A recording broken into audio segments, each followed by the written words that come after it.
evolusi antar organisme berdasarkan nenek moyang bersama. Nah, ciri utama filogenik yaitu menggunakan pohon filogenik kladogram untuk menunjukkan hubungan evolusioner.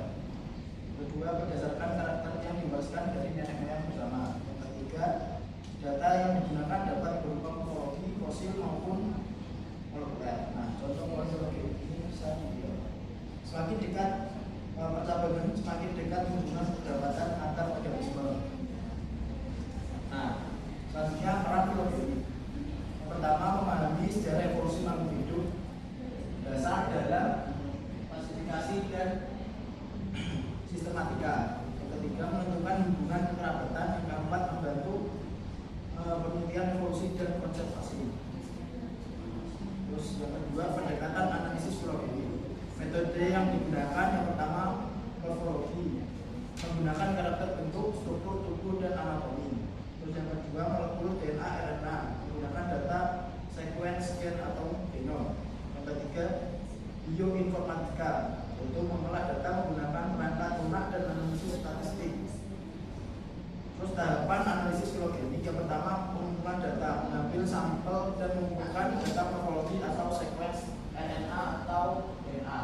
Yang kedua, alignment sequence, yaitu menyusun dan menyelaraskan sequence untuk menemukan kesamaan dan perbedaan. Yang ketiga, penyusunan pohon filogenik, yaitu membangun pohon filogenik menggunakan metode statistik, misal maksimum likelihood Bayesian ekor Joyce. Yang selanjutnya contoh perangkat lunak, yaitu menggunakan Vega, NIC sama RAXML.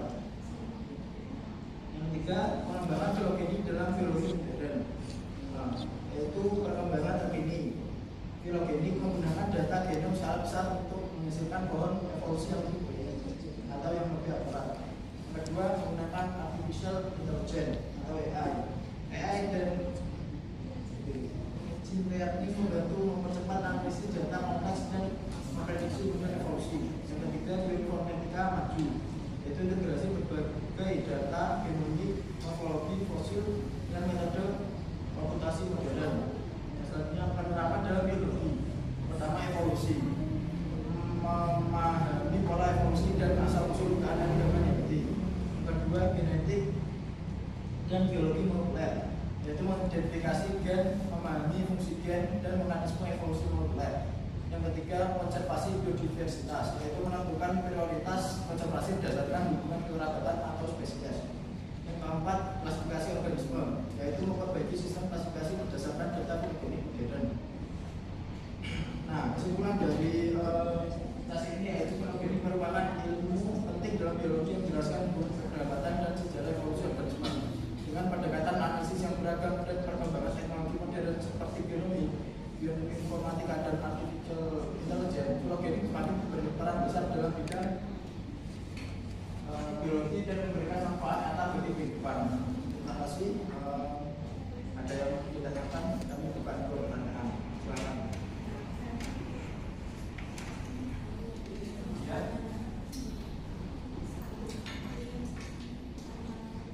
Ini berapa? 46.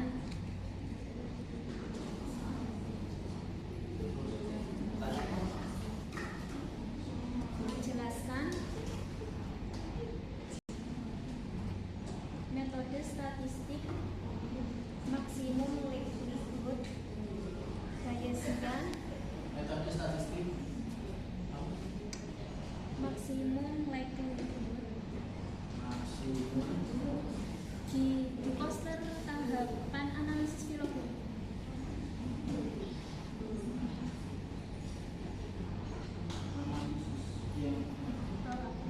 Yang poin 3 ini likelihood Bayesian dan Neighbor Joyce.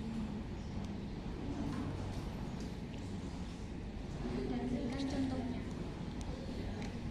tiga-tiganya. Dan contohnya.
maksimum likelihood bekerja dengan mencari poin evolusi yang memiliki kemungkinan besar menghasilkan data genetik yang diamati.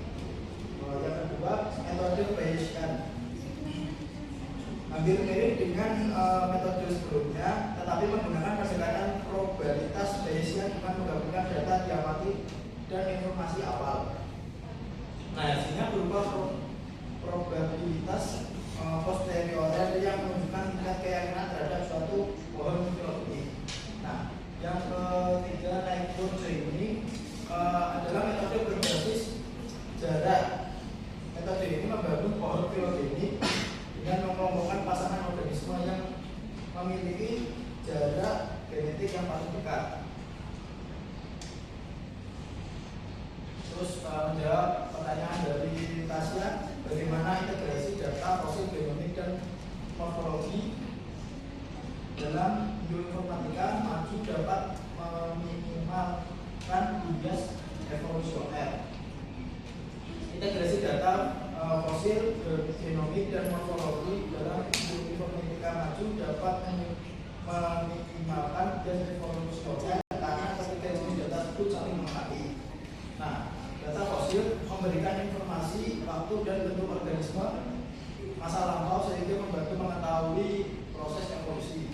Terus yang kedua, data genetik menunjukkan hubungan genetik yang lebih akurat melalui analisis DNA atau protein.